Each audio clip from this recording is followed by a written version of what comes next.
In this video, we're going to introduce the concept known as trigonometric substitution. Now, something that I imagine many of you know the answer to without actually running through a calculus setup for it is, what is the area contained inside of a circle? Now, we know circles are generally round things. You got a center, you got a radius. Radius is usually referred to as r. I'm going to refer to it as a because, well, I do what I want. Now, if we wanted to consider what this would look like in the xy plane, the equation of such a circle would be x squared plus y squared is equal to a squared. The tip that I got for drawing circles is always draw the circle first and the axes second.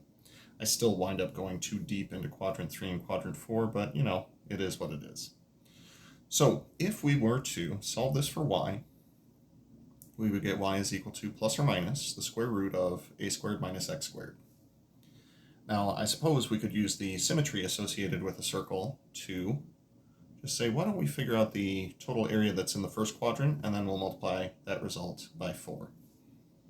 So the area in question is going to be equal to the definite integral from. We know that the radius of the circle is a, so this x-intercept out here is going to be at x equals a, so this will be from 0 to a, of our function, and we're just going to use the positive square root due to the fact that that's all that we need here. So positive square root since we're talking about the area that is above the axis. And then of course we would multiply that result by 4. Now, we know in our heart of hearts that the area of a circle would be equal to pi times the radius squared. So the question is it possible to show, using calculus, that this integral is equal to this quantity? And the answer is yes.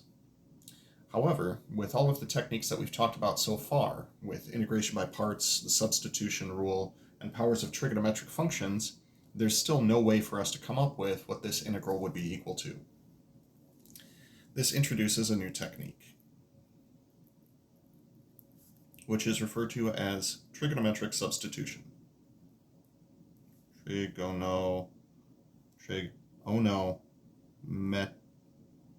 Holy cow. Metric. Okay, there we go. Trigonometric substitution. You'd think that a professor of math could spell trigonometric better than that, but sometimes you just have to put the oh no into trigonometric. So trigonometric substitution is going to be used anytime we want to integrate a radical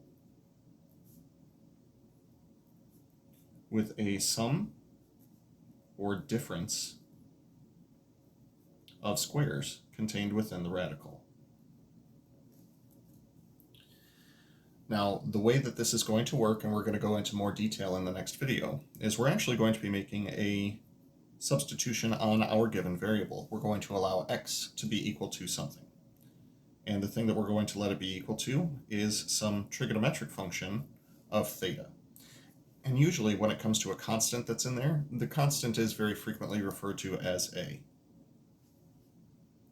Then dx would be equal to a times whatever the derivative of that trigonometric function is with respect to theta,